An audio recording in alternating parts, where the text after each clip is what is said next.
आज जो मानखुर्दमध्ये अपघात झाला आणि त्याबद्दल अपेक्षाताई खांडेकर यांनी हरकतीचा मुद्दा उपस्थित केला, त्याला मी समर्थन करतोय।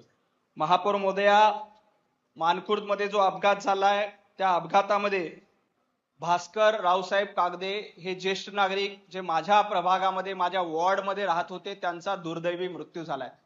महापौर महोदया, सकाळी ते आपल्या मुलीला भेटण्यासाठी नवी मुंबईला निघाले होते आणि त्यासाठी ती बसची वाट बघत त्या ठिकाणी थांबले होते आणि त्याच वेळेला बेस्टच्या बसचा हा अपघात झाला आणि त्यामध्ये या 62 वर्षीय ज्येष्ठ नागरिकांचा मृत्यू झाला। महापौर महोदया, गेल्या काही दिवसापासून आपण बघतो की सातत्यानं बेस्टच्या अपघातांमध्ये वाढ झालेली आहे।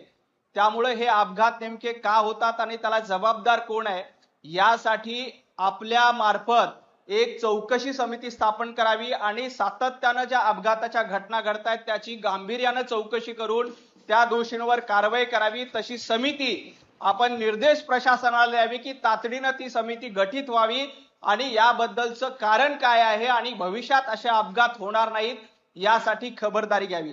महापौर महोदया, जो अपघात झालाय त्या कुटुंबाला सगळ्यात मोठा धक्का असतो। त्या कुटुंबाचं नुकसान होतंय। जवळपास 8 लोक याच्यामध्ये जखमी झालेत।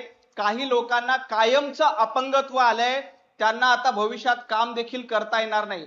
त्यामुळं अशा कुटुंबाला देखील भरघोस आर्थिक मदत देण्यात यावी आणि आपण एखाद्या व्यक्तीचा जीव भरून देऊ शकत नाही, परंतु त्या कुटुंबाला देखील तातडीनं आर्थिक मदत देण्याची गरज आहे। महापौर महोदया, आणखी एक मुद्दा की जे जखमी झालेले आहेत, 8 लोक जखमी आहेत, त्या सर्वांचा मोफत उपचार हा बेस्टच्या मार्फत बेस्टच्या निधीमधून करण्यात यावा आणि त्या कुटुंबाला आधार द्यावा।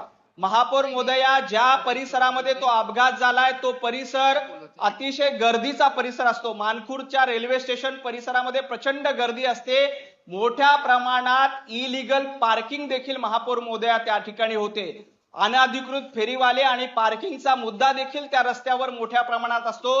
त्यामुळं हे सगळे रस्ते पार्किंग मुक्त करावेत आणि त्या ठिकाणी बस थांबा देखील उपस्थित करण्याची गरज आहे, ते देखील आपण तातडीने द्यावेत। या सूचना आपल्या मार्फत कराव्या आणि त्याची अंमलबजावणी महापौर महोदया, ती समिती असेल, उपचार असेल किंवा नुकसान भरपाई असेल, याची वेळेमध्ये अंमलबजावणी आपल्या निर्देशानुसार करण्यात यावी अशी माझी आपल्याला विनंती आहे। धन्यवाद।